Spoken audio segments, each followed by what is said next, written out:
My name is Liz Moore, and I want to start off by thanking you for listening to my proposition about water parks in quarter session 1 at Spokane.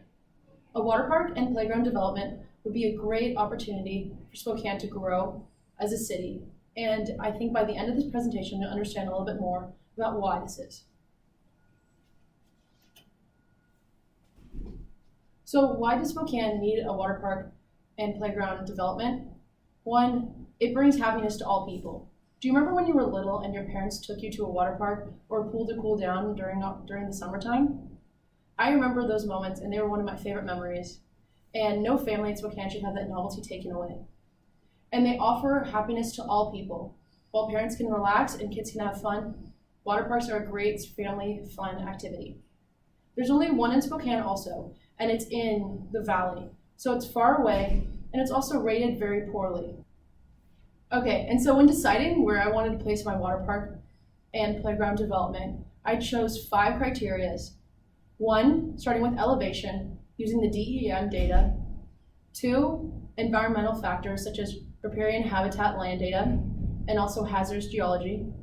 And 3, occupied land. So this took into account of roadways, as well as occupied land, and the border of the section.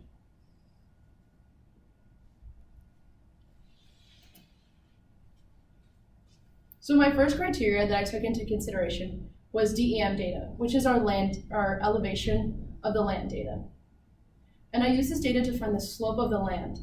For my water park, I wanted to make sure that it was on a sloped land because I wanted to use less destructive and less material in constructing it.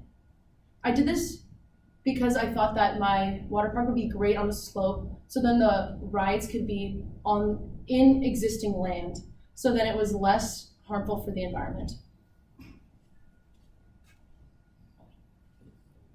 Also, in the figure, you can see that in the yellow regions is where there is a slope. And so I considered any slope a slope where my water park and playground development would be good and suitable for, and the white is where I wouldn't pick an area for my development.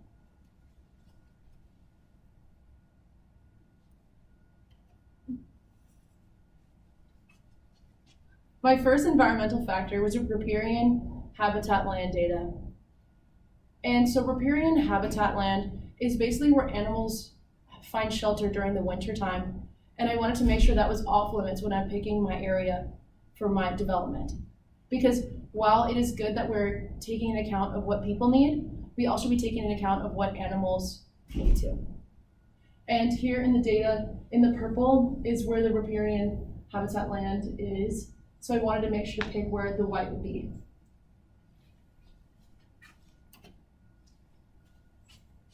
The second environmental factor I chose was hazardous geology.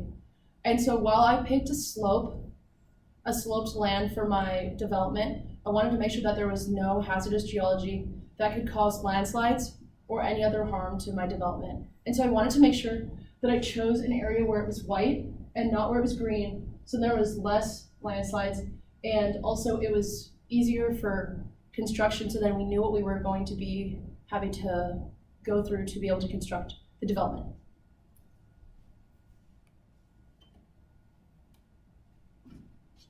My last criteria was occupied land. And so in this case, I actually buffered my roadways 300 feet to make sure that the water park wasn't nearby any roadways, so you couldn't hear the loud noises, but also close enough where people could access the development easily. I also took into account of occupied land so that my development would only be in places where it was actually available land to be used. And I also considered the border of the section to make sure it was within my barriers and my boundaries. And here you can see all of this feature where the blue and the green show the roadways and the red shows the occupied land where I couldn't build. So I wanted to make sure to choose the white areas on this map.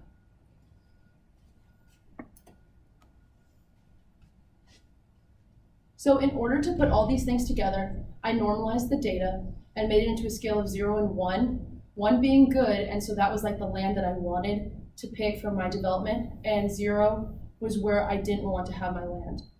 And so here it's clear that in the darker areas is where I would want to put my land or my development, and white is where a less chance of all my features being true or accurate would be. And here is my raster data where I calculate my suitable index, and I multiplied everything by 2 and added them because they have equal weight in creating a suitable index, because they all are valuable and equally valuable. And I picked 2 locations on my map to show where I think would be best for my development to be. I hope that when you're choosing whether or not this is a good thing for Spokane, I want you to remember back to those moments when you were a child at a pool or a water park and how much fun you had. This should be something that everyone should be able to experience, and that I hope that we have this in Spokane.